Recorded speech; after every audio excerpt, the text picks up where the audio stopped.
Es un placer compartir con ustedes esta mañana del martes 10 de febrero del año 2015.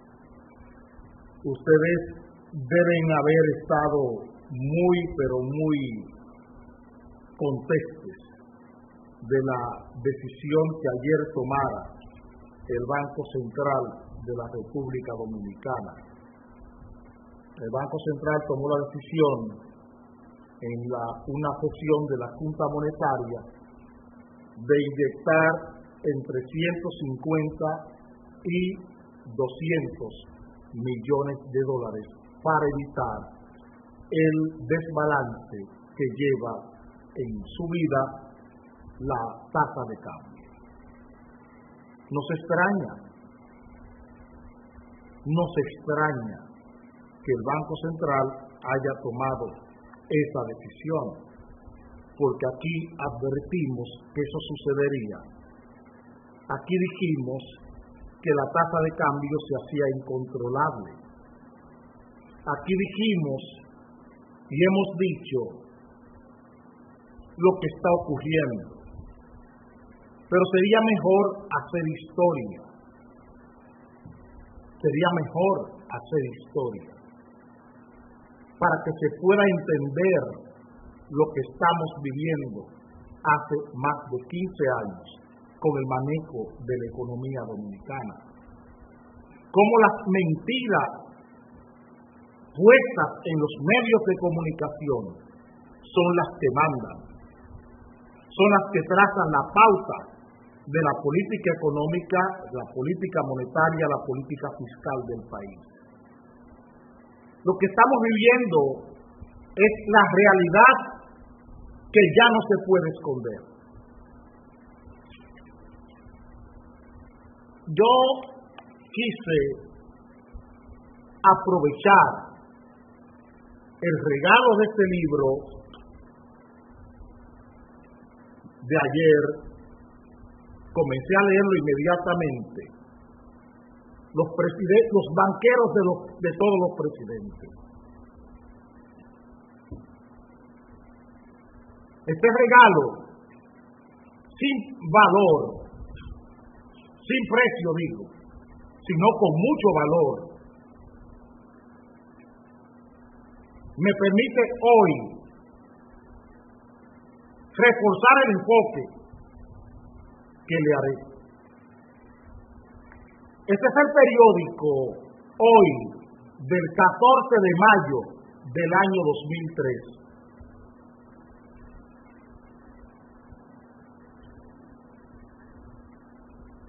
Baninter operó banco clandestino por 14 años. ¿Qué diferencia hay entre eso y el Banco Peravia? Ese es el anuncio que hace José Lois Malcún el 14 de mayo del 2003, cuando se ocupa el Banco Baninter por el fraude de Baninter. Ese periódico, mírenlo ahí, es del 14 de mayo del año 2003. Agradezco a la persona que me mandó el libro y me mandó este periódico también.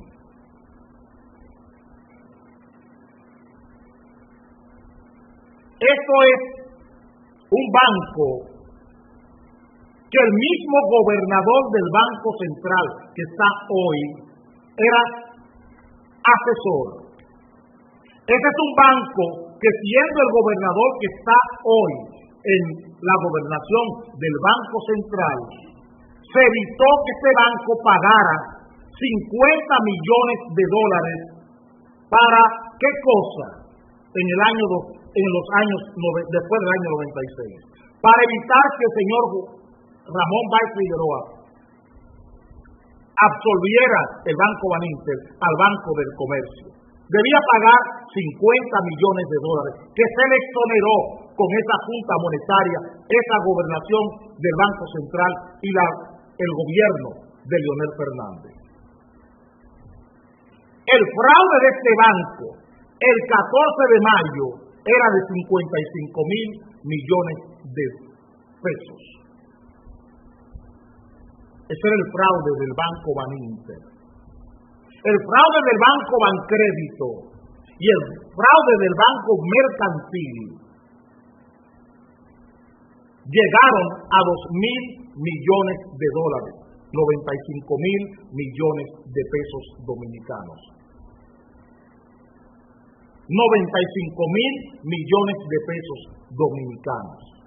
Ese fraude, ese déficit, hoy monta los 300.000 millones de pesos.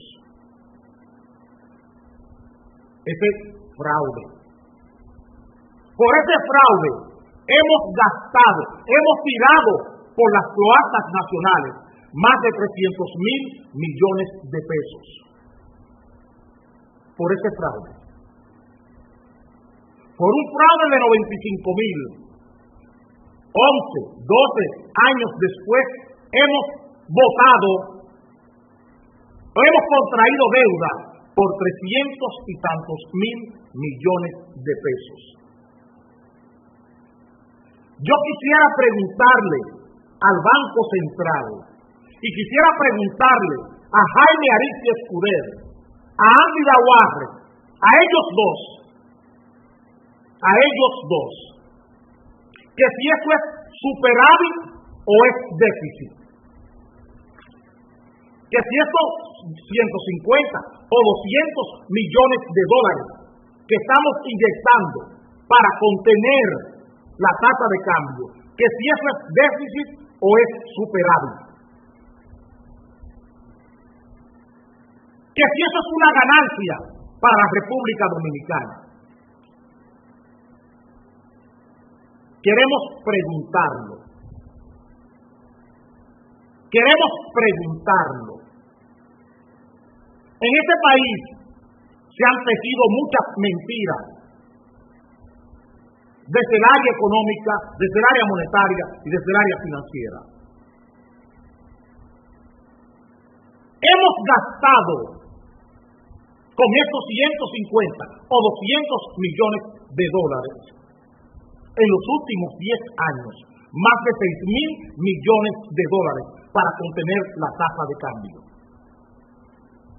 En los últimos 10 años,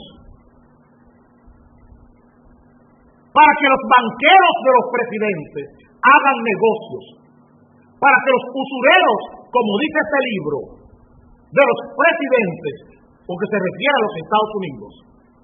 Este libro habla desde Teddy Roosevelt, o sea, desde Theodore Roosevelt hasta Barack Obama, cómo los banqueros han trazado las pautas políticas de la economía y las finanzas en los Estados Unidos.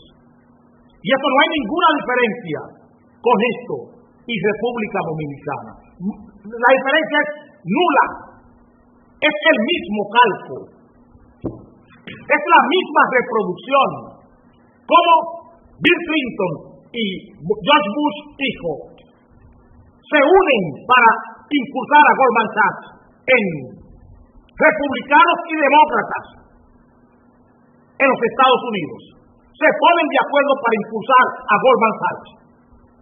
Como todas las guerras norteamericanas, los grandes ganadores de todas las guerras, desde Teddy Roosevelt hasta Obama, son los bancos norteamericanos, las compañías financieras.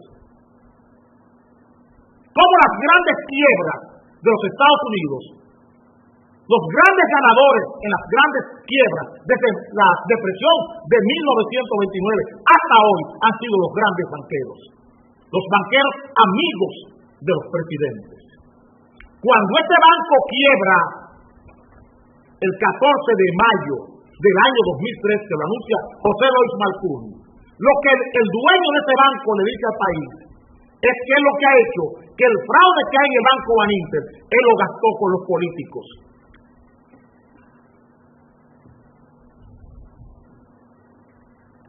Eso es lo que dice Ramón Báez Figueroa, que lo gastó con los políticos. Hemos tomado 6.000, 7.000 millones de dólares del país en los últimos 10 años para garantizar una tasa de cambio barata a los importadores, para que los importadores puedan importar mercancías desde los Estados Unidos con dólares subsidiados por nosotros, para que ellos especulen con lo que importan desde fuera. Con todas esas mercancías, que nosotros le damos el dinero en los dólares baratos para que importen esa mercancía, ellos especulan.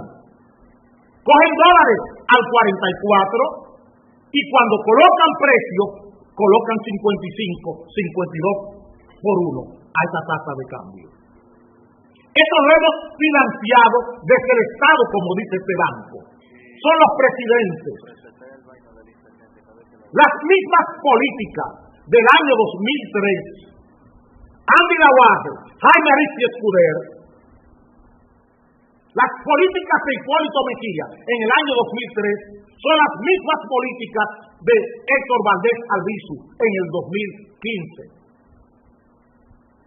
Las mismas políticas de Héctor Valdés Albizu del 96 al 2000 fueron las mismas de Hipólito con José Luis Balcún y con Fran Guerrero Prat. Y las mismas con Héctor Valdés Albizu y las mismas con Danilo Medina. Para que los mismos bancos se hagan multimillonarios. Pregúntenle al gobernador del Banco Central, que está hablando, que está pugnando por una coordinación. Aquí está, que es el tema principal. Pero al ver la inyección de ayer, tuvimos que cambiarlo. Pregúntenle al gobernador del Banco Central, que dice que se necesita una coordinación entre la política fiscal y la política monetaria. Le queda bien al gobernador del Banco Central hablar de coordinar política fiscal con política monetaria. Le queda bien cuando no está honrando los compromisos de los papeles que está emitiendo con la gente que tiene deuda el Banco Central. Hay coordinación en el Banco Central entre la política fiscal del propio banco y la política monetaria del propio banco cuando no está cumpliendo con las obligaciones, con la gente que tiene certificados, con la gente que tiene propiedades del Banco Central. Está cumpliendo el Banco Central con esas personas que tienen documentos de los bancos quebrados. Está cumpliendo el Banco Central con sus propias deudas. ¿Dónde está la fiscalidad del Banco Central? ¿Dónde está la estrategia monetaria del Banco Central? En la vida de cada uno de nosotros, ¿dónde está la estrategia monetaria del Banco Central? En la vida de cada uno de nosotros. Y hoy estamos alabando en los medios de comunicación estas decisiones. ¿Para qué han servido 6.000 millones de dólares que se han usado para contener la tasa de cambio en los últimos 10 años? ¿Hemos podido controlarla? Es que tenemos una economía que no sirve. Es que tenemos una economía que no nos sirve. Miren cuál es la verdadera economía de la República Dominicana. Que explique el Banco Central por qué este fenómeno. Indagan tráfico de dólares desde República Dominicana hacia Sudamérica. ¿Dólares de qué? Del narcotráfico. ¿Qué es lo que nos está pasando? Que no se puede contener la tasa de cambio. ¿A qué es atípica? Sí, es una subida atípica, pero que sigue un estereotipo. Es una subida del dólar atípica, que sigue un estereotipo. El narcotráfico, la incompetencia de la economía, que es el estereotipo. Una economía incompetente, una economía que no produce dólares, que exporta dólares. ¿Por qué no dicen que el país lo que está es exportando dólares? ¿A través de qué? De las telefónicas, a través de las compañías generadoras. que saben que este dólar, que este peso no sirve, y han comenzado a coger su dinero y a meterlo en la economía norteamericana. ¿Dónde la pandilla de Santiago está metiendo su dinero? ¿Dónde el grupo Félix García y el grupo Manuel Félix están metiendo su dinero? En empresas norteamericanas. ¿En qué moneda lo están metiendo?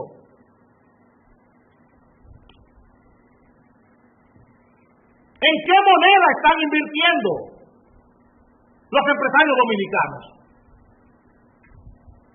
Busquen los bancos para que ustedes vean qué ha pasado con la transferencia hacia Europa y la transferencia hacia los Estados Unidos en la rendición de cuentas de los bancos. Búsquenlo, ellos lo publican. ¿Qué está pasando?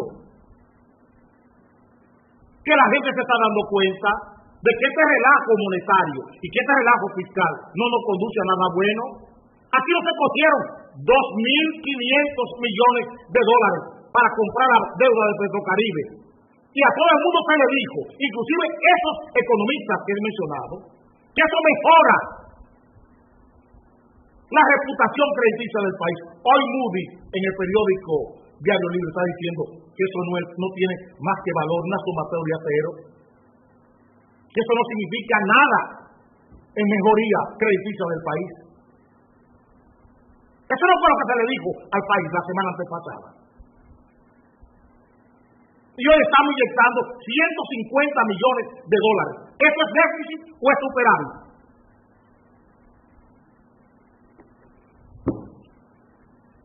Vamos a ver cómo soplan los vientos.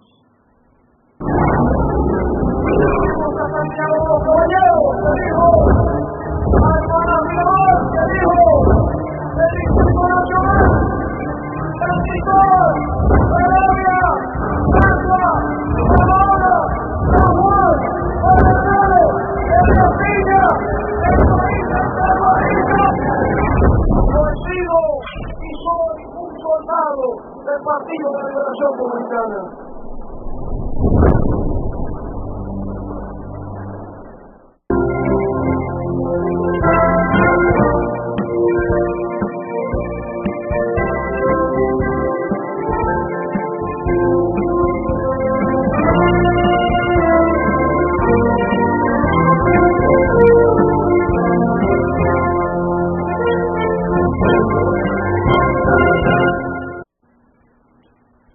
La semana pasada, en una de nuestras conversaciones, dejaba abierta una serie de interrogantes.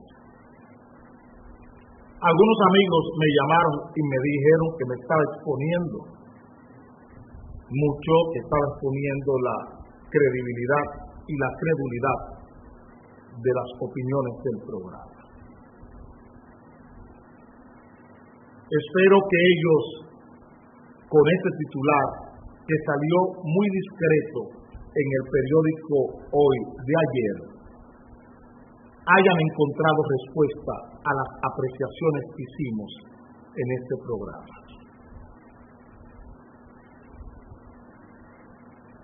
Mayoría de legisladores, con lo más cercano, por favor, optaría por la reelección que los incluya. Ahí usan el los y debiera ser que les incluya. Mayoría de legisladores está de acuerdo con la reelección si les incluye a ellos. Preguntábamos la semana pasada que en manos de quién estaba la expansión de Danilo, la expansión indefinida del poder de Danilo, que en manos de quién estaba la expansión indefinida de los senadores y en manos de quién estaba la expansión indefinida, la reelección de los diputados. Y lo propio para los síndicos y para los regidores. ¿Quién tenía el poder de decisión sobre la prolongación del mandato o de la judicatura del Congreso, de los legisladores y de los senadores. Danilo o Leonel. Preguntaba así. Y puse los ejemplos. Hoy, o sea, estoy hablando de lo que ayer recogía el periódico Hoy. Los legisladores estarían de acuerdo con una reforma constitucional que les incluya en la extensión de su mandato, en la selección de su judicatura. ¿Qué les parece a ustedes? Ayer, cuando tratábamos los resultados de las encuestas, hablábamos de Habermas, de Husserl, hablábamos de Weber, en la legitimación carismática del poder. Pero Noam Chomsky, cuando trata esa legitimación carismática del poder, recomienda buscar ética. Recomienda para valorar las evidencias de la legitimación carismática, recomienda Noam Chomsky la ética. Nosotros vamos a apoyarnos en Noam Chomsky para hacer el análisis que está proponiendo la plantilla de diputados y senadores. En el año 2010, aquí se permitió unas elecciones donde los diputados, senadores y ediles pudieran optar por un mandato de 6 años. ¿Aquello era justo? ¿Era justo que eligiésemos diputados, senadores, síndicos y regidores por 6 años? Para resolver, para equilibrar las elecciones en un mismo año. ¿Eso era justo? Que se rompiera el orden de 4 años, concediéndole privilegio de 6 años. ¿Eso era justo? Y retomamos ahora la discusión ética. Es justo, es un acto de justicia reelegir a un diputado, reelegir a un senador, porque haya que reelegir a un presidente. Por la popularidad de un presidente debe servir la popularidad de un presidente, la legitimación carismática de un presidente debe servir para arrastrar a una plantilla de senadores y a una plantilla de diputados a la reelección. Ese es el debate ético. Y nos estamos apoyando en Noam Chomsky. No estamos ni en Habermas, ni estamos en Weber, ni estamos en Husserl. Vamos a apoyarnos en un hombre de hoy, en un pensador, en un intelectual, en un lingüista de hoy, Noam Chomsky, que nos recomienda la ética cuando tenemos que hablar de legitimación carismática. ¿Por qué estamos hablando de la ética? Y muchos me dirán, pero estamos recurriendo al derecho natural. Por la popularidad del presidente hay que reelegirlo. Eso es derecho natural, lo que se usó con Napoleón, lo que se usó con Hitler, derecho natural, con Trujillo en el país. Pero, ¿qué evidencias, qué verdades tienen estas evidencias de las encuestas? ¿Y qué falsedades tienen esas evidencias de las encuestas? Es la razón la que debe dirimir, distinguir entre cuáles son evidencias falsas y cuáles son evidencias o verdades verdaderas. ¿Cuáles son evidencias falsas y cuáles son evidencias verdaderas? es la razón. Pero ¿qué nosotros debemos hacer cuando nos plantean este tipo de razonamiento, esta propuesta? Discutirla así. Discutirla así. En el año 94, con ocasión de las elecciones fraudulentas o no del año 94, a Joaquín Balaguer se le recortó 2 años de su mandato. Las elecciones fueron buenas para el Senado, para el Congreso y para la legislatura de los ayuntamientos, pero fue mala para la presidencia de la República.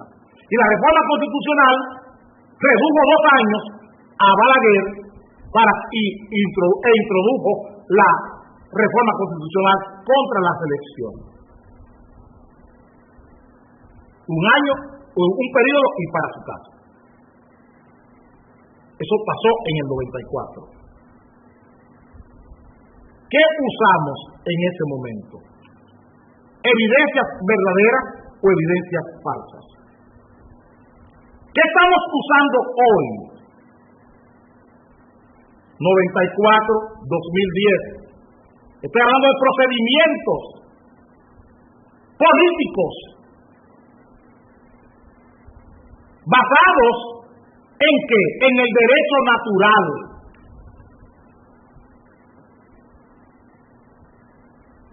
Basadas en el derecho natural, igual que hoy lo estamos planteando. Porque es popular el presidente, vamos a reelegirlo. Pero esas evidencias, repito, pueden ser verdaderas o falsas. Es la razón. Los pueblos tienen formas racionales de decidir estas cosas. Porque el poder, como ente cultural, no tiene esencia. Aunque aquí hay gente que abre los medios como si el poder político y social tuviera esencia. ¿Cómo se constituye el poder de la Iglesia? ¿Qué evidencia sustenta el poder de la Iglesia? ¿Cuál es la evidencia que sustenta el poder de la Iglesia? La fe. ¿Cómo usted prueba la fe? Racionalmente, ¿cómo usted prueba la fe? Y el poder de la Iglesia está montado en la fe. El poder del vudú en Haití está montado en ¿qué? En la fe. Y el vudú decide elecciones en Haití. Y es un partido político. El Islam decide elecciones en Irak, en Irán. El Corán, igual que en Israel. ¿Montado en qué? En la fe. En la fe. Y usted tiene racionalidad de la fe. Es para que entendamos que estamos haciendo este comentario hoy. Porque esto es política.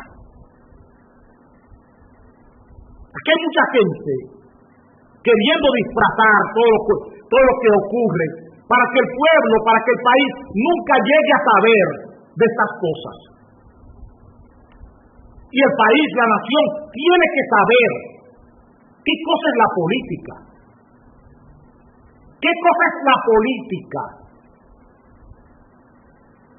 Si estamos viendo unas encuestas, esa popularidad del presidente, ahora, como está incómoda la posición de muchos senadores y diputados, yo apruebo la reforma constitucional si la reforma constitucional me garantiza que yo pueda también extender mi mandato como diputado o como senador. Ya no es si yo soy leal a Leonel Fernández o soy leal a Danilo Medina. Es mi derecho natural lo que estoy reclamando ahora. Espero y voy a seguir tratando estos temas, a ver si la gente entiende y logra comprender este tema o estos temas políticos, que aquí hay gente que quiere manipularlos y jugar con ellos como si fuesen cualquier cosa. La política es que le da solución, le da respuesta a lo más complejo que tiene el ser humano, que es vivir. Esa es la función de la política. Darle respuesta a todas las interrogantes, a todas las necesidades que tiene el ser humano para vivir. Esa es la función de la política. Y quienes asumimos el trabajo de ser político, para eso es que tenemos que estar dispuestos a darle respuesta a esas cosas. Vamos a ver cómo soplan los vientos.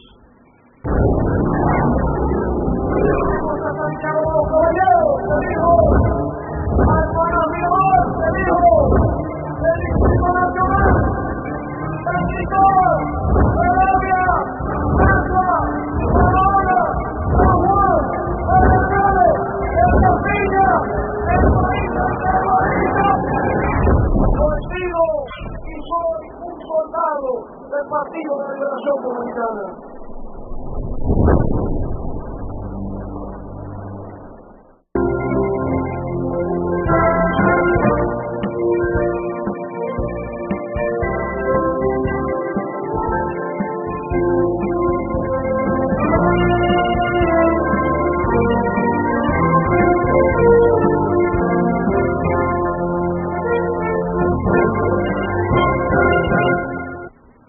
Señores, el periódico Listín Diario trae en su primera plana, aquí, empeora la situación de las protestas contra Martelly. Empeoran las protestas contra Martelly. Ayer la mayoría de las casas de noticias internacionales mostraron, hasta Alemania mostró lo que estaba pasando en Haití. Preguntamos, ¿el gobierno dominicano mantiene la vocación de diálogo con este gobierno? ¿Por qué el gobierno dominicano no retira su embajador de Haití, que tiene en Haití, y deja un encargado de negocios al frente de la embajada? ¿Por qué el gobierno dominicano no da una señal de compromiso político con la nación y retira su embajador haitiano y su misión diplomática en Haití y deja la embajada en manos de un encargado de negocios? ¿Por qué no lo hace el gobierno dominicano? Preguntamos. ¿Qué le pasa al gobierno dominicano? Leí en el periódico Hoy de hoy al experto en seguridad de apellido Pou diciendo que grupos económicos haitianos y grupos económicos dominicanos habían metido a Danilo Medina en una trampa con relación a Haití. Ya no me siento solo. Ya no me siento solo. El problema Haití no es migración. El problema que tenemos con Haití no es migración. Eso es lo que le conviene al grupo Corripio y a la familia Castillo, que se discuta. El problema que tenemos con Haití no es un problema migratorio. El problema migratorio es un contenido del problema político que tenemos con Haití. Repito, el problema político que tenemos con Haití contiene al problema migratorio, pero no es el problema migratorio el problema político que tenemos con Haití. El desafío, la demanda política que tenemos con Haití no es el problema migratorio, no es el problema migratorio. Cuando Trujillo toma la decisión en el año 37 del siglo pasado, no lo hizo por migración.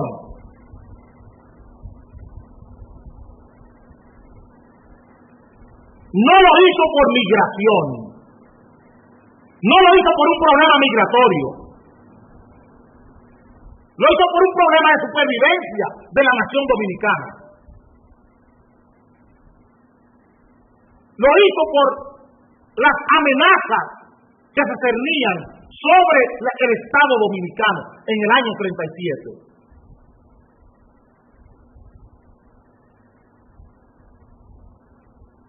Es bueno que entendamos eso. Era un problema geopolítico, el mismo que tenemos hoy con Haití. El mismo problema que teníamos en el 37 lo tenemos hoy, y no por la migración.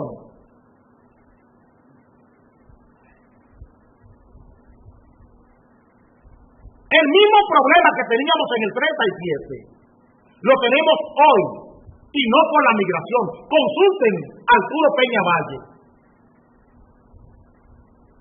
Consulten a Arturo Peña Valle para que entiendan lo que estoy diciendo. No estoy leyendo toda esta botinería histórica que anda por ahí hablando de historia, gente comprometida. Busquen los trabajos de Manuel Arturo Peña Valle para que entiendan qué estaba pasando en el año 37. Y lo mismo que estamos viviendo hoy, en el 2014, 77 años después, es lo que nos tiene hoy enfrentados con Haití. Pero la familia Castillo y el grupo Corripio, con sus voceros, quieren hacernos ver que es un problema de derechos humanos.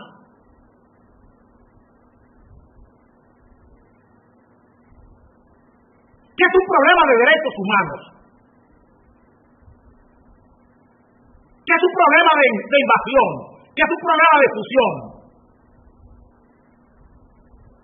Eso no es el problema.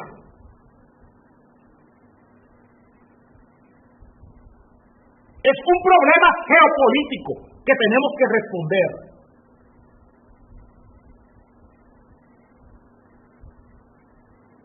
La pasividad, la falta de cautela del gobierno dominicano hoy frente a este tema, que lo entienden, que Danilo lo sabe, porque Danilo estaba en el centro Clinton. ¿Cuál centro Clinton? Cuando fue a la ONU. Hacer uno más ahí, del corral.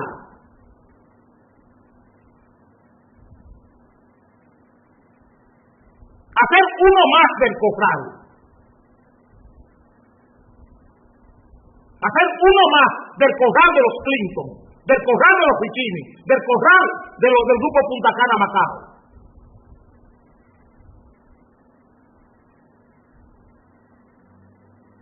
Y él sabe qué es lo que hay. Cuando Joe Biden viene aquí, no viene para fundir la república. Él sabe qué es lo que hay.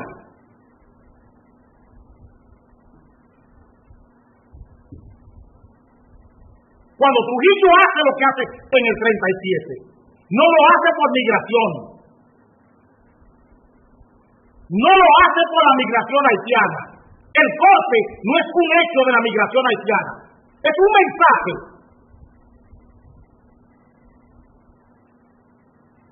Para decirle al mundo que aquí mando yo.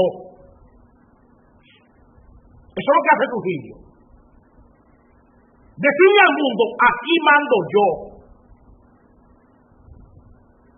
Como hizo Balaguer en el 94. El problema no es migración. El problema es la riqueza haitiana y la riqueza dominicana. El problema es la riqueza haitiana y la riqueza dominicana. Más la riqueza haitiana que la riqueza dominicana.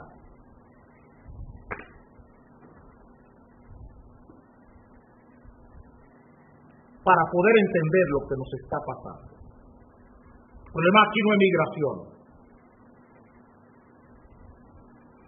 La migración se redujo del 37 al año 50.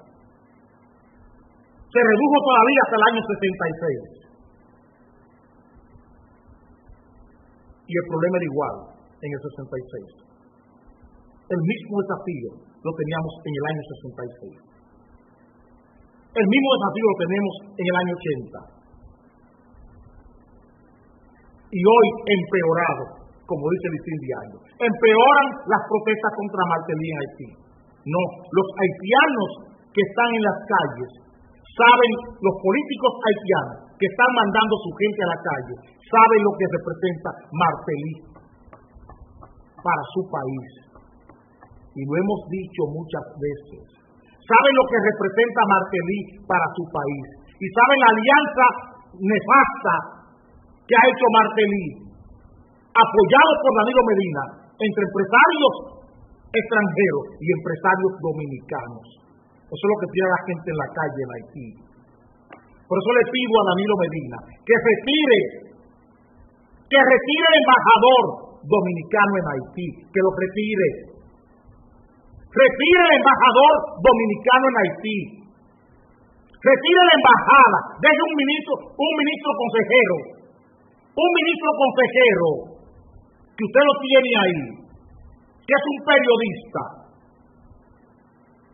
no a delirarme, que es un periodista que conoce bien y tiene muy buenas relaciones con los políticos haitianos. Deje ese ministro consejero, intelectual, escritor que escribe en los periódicos, déjele a él como ministro consejero o como encargado de negocios en la embajada en Haití y saque a todo el mundo de Haití cuanto antes. Usaré unos segundos para cambiar de tema.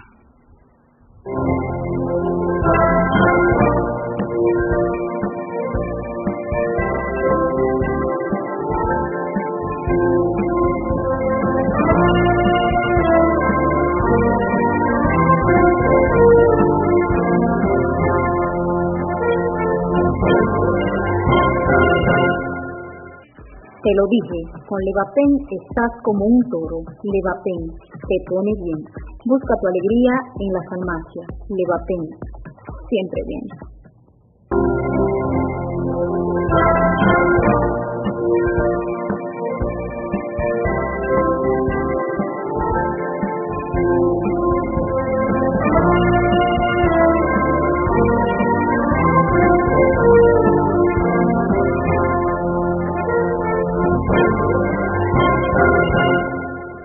Haití tiene milicias armadas, gente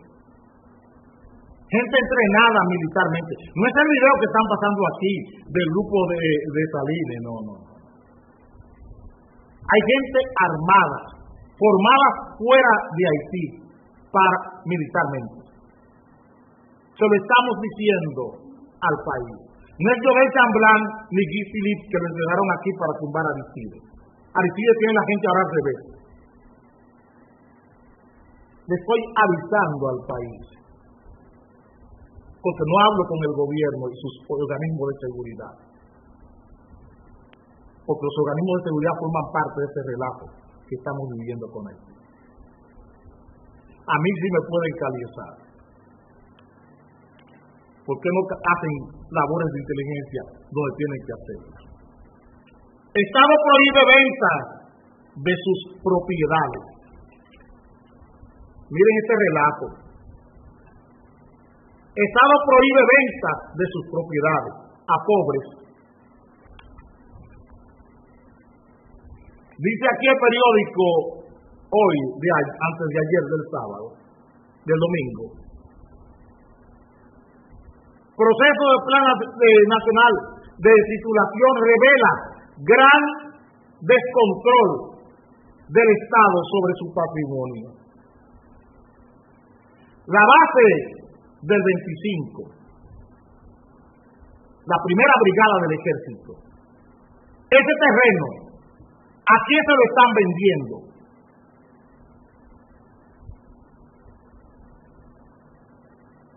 No le venden a los pobres, no le venden a los pobres. ¿A quién Danilo Medina le está vendiendo los terrenos de la primera brigada del ejército? Ahí en el 25, después del peaje. ¿A quién Danilo Medina le está vendiendo esas tierras? A Pepín Corripio, miembro de la Junta Monetaria a través de Ramón Núñez Ramírez, y a la familia Risset, miembro también de la Junta Monetaria.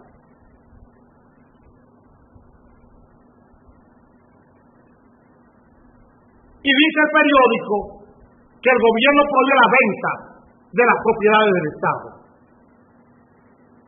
a los pobres, a quienes no tienen apellidos, a quienes no tienen cercanías con los presidentes, con los senadores, con la vicepresidenta, con los jefes del gobierno, quienes no están relacionados con Cristina Lizardo, o con Abel Martínez, o con Licelos Márquez, o con Roberto Rosario, o con las altas cortes. A eso se le vende. Quienes no tienen ese apoyo, ni el respaldo de los bancos grandes de este país, tienen dificultades para comprar propiedades del Estado. Pero lo último es hoy, es eso que estoy diciendo. Desmiéntanme. Díganme que no hay una negociación con Pepín Corripio y con el grupo Risset por los terrenos de la primera brigada del ejército. Díganme que no la hay. Pregúntele a Rubén Bichara cómo está negociando con el grupo Vicini los terrenos de la planta Punta Catalina. ¿Qué le está dando a cambio?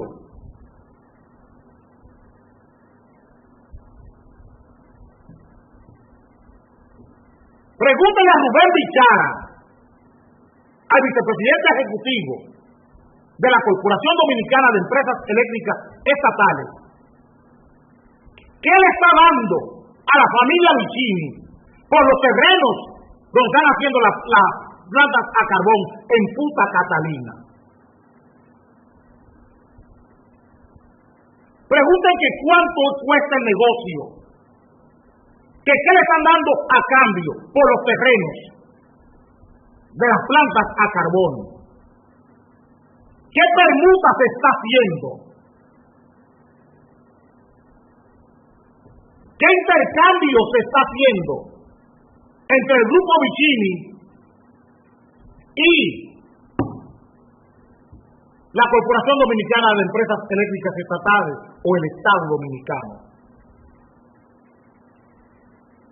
Pregunten, que publiquen el contrato, la negociación entre el grupo Vicini, que son los dueños de la tierra de Punta Catalina, donde están haciendo las plantas a carbón.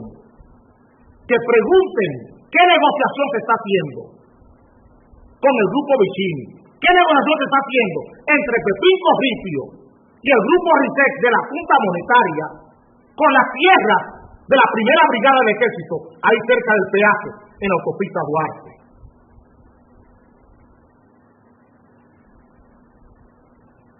A ver si es verdad que el patrimonio público no se está enajenando, ni se está vendiendo. A ver si es verdad que no se está vendiendo el patrimonio público.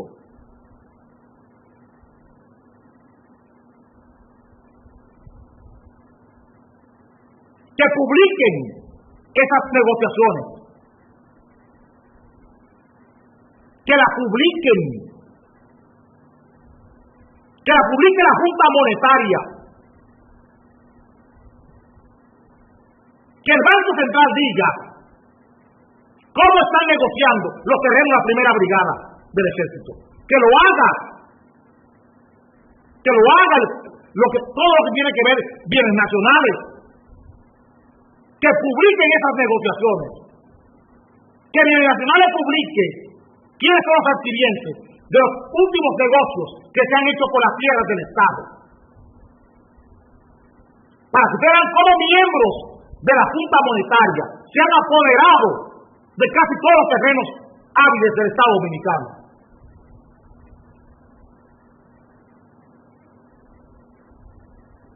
Pregunten cómo se han constituido las grandes riquezas de este país.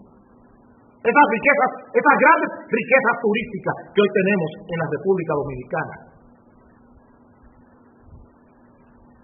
Vayan a ver cómo la familia Ranieri adquirió los terrenos de Punta Cana en el gobierno de Antonio Guzmán, siendo Emilio Jaque director del IAB.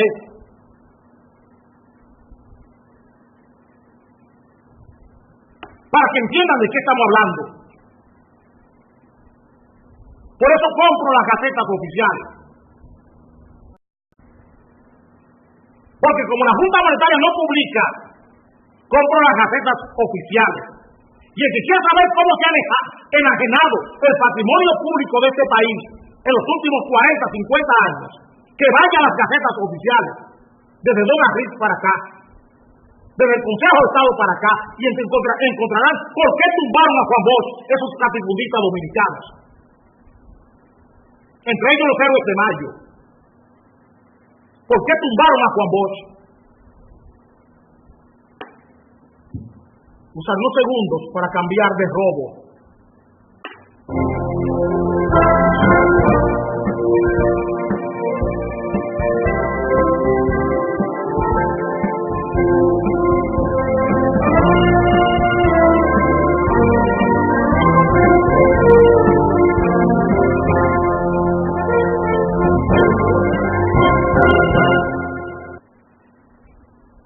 Ya tengo la vez.